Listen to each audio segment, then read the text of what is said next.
Ek onthou my eerste skooldag, 'n mengsel van opwinding en senuweeagtigheid.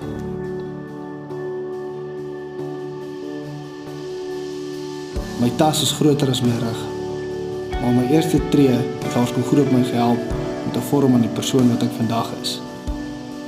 Ek onthou dat Bybelstories ons waardes help vestig het. Juffrous wat in my belang gestel het en my gehelp vorm het aan my karakter. My graad 1 juffrou wat klanke vir my geleer het, sodat ek nie net woorde kon lees nie, maar my eie kon bou. Lees wat 'n wêreld van verbeelding en kreatiwiteit moontlik gemaak het. Akademie van topgehalte, onderwysers wat 'n passie het om te kon help leer, sodat ons 'n toekoms vir onsself kon verseker. Soos baie kinders het ek soms die verkeerde pad gekies. Gelukkig was daar 'n ferm, liefdevolle hand wat my weer kon begelei het op die regte pad. Pauses was die lekkerste, waar ek nuwe vriende gemaak het. Ek kon hardloop, klim en klouter. Die snoep het altyd gesorg dat daar 'n ekstra bederfie is. Sport was die beste.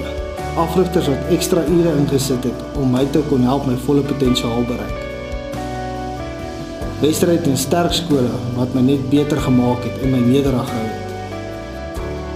Hier is 'n tyd wat ek nooit sal vergeet nie, en dit bring 'n glimlag op my gesig.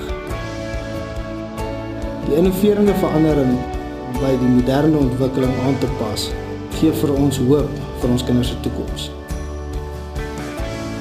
As 'n ouer is ek gerus dat my kind se hart veilig is, want aan die liefde en die personeel sal altyd daar wees om my kind se hart te omvou met liefde en omgee.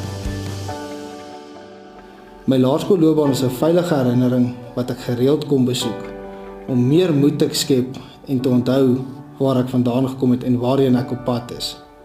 My kind, dis nou jou tyd om jou kleurvolle toekoms vol moontlikhede te kom bou by Laerskool Goedhoop.